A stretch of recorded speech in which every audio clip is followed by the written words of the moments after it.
Wanted to talk about another love of mine, Quake Champions. It was a remake of Quake 3, but with huge work put into each character.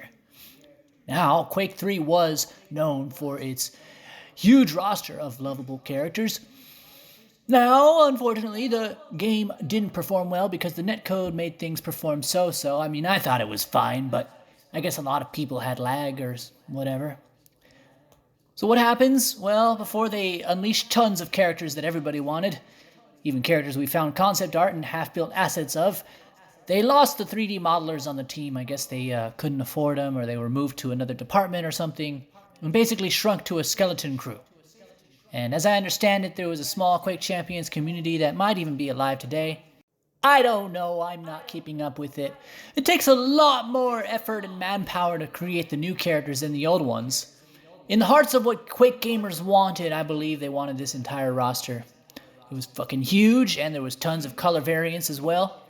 And instead, we were kind of left with this small amount. A tiny amount in comparison. And basically, everyone was like, where's my favorite character? I'll come back for that.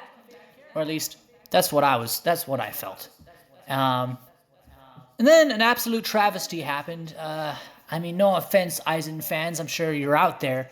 But this last guy came in, and it was an original character that nobody asked for.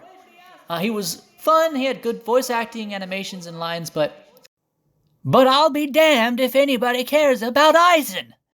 And that's the thing too, man. I don't know if you've seen footage.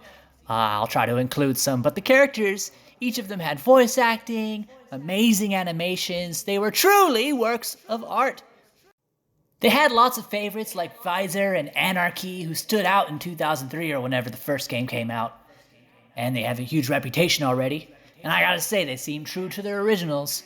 Now, was there, is a ton of depth originally? No, I don't think there was. But all you needed was those sound effects, and you kind of, project your own little adventure with those characters. And Quake 3 Arena was freaking filled with life. And I recognized some of the spirit that translated over. Also, they had amazing, straight out of their own game renditions, maybe even the same assets since it was the same company, of Mr. Wolfenstein and Mr. Doom themselves. BJ was able to dual wield as a special skill, and Doom could go into a berserk punching mode of sorts. Which, if you're a fan of these things, I basically love all id Software titles. This shit rocked. Wolfenstein is fire as fuck, by the way, at least the first two games, if you're ever looking for an amazing story about killing Nazis in 1960s alternate history. Both Wolfenstein 1 and 2 have insane soundtracks, and the cutscenes can play out two ways based on who you saved in the beginning, which is pretty cool. Really great combat, really challenging if you up the difficulty. The franchise kind of biffed it later on. It's not so popular anymore.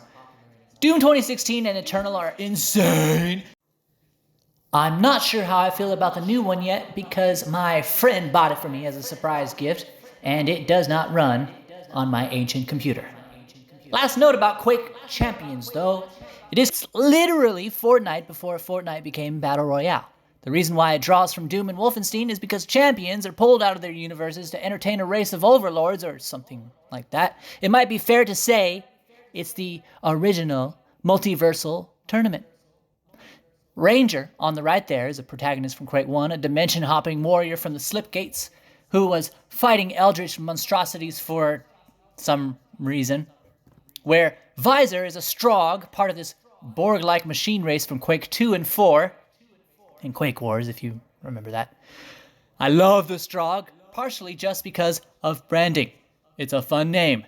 But also, not only do you fight tons of Strogg in Quake 4, you actually go into the knife and become one halfway, being forced to watch as your legs get sawed off and your teeth are implanted inside of you before your squad manages to clean up and shut down the process before your mind is Stroggified. Quake 3 and Champions are just an excuse for an awesome tournament shooter. And I really love their music as well.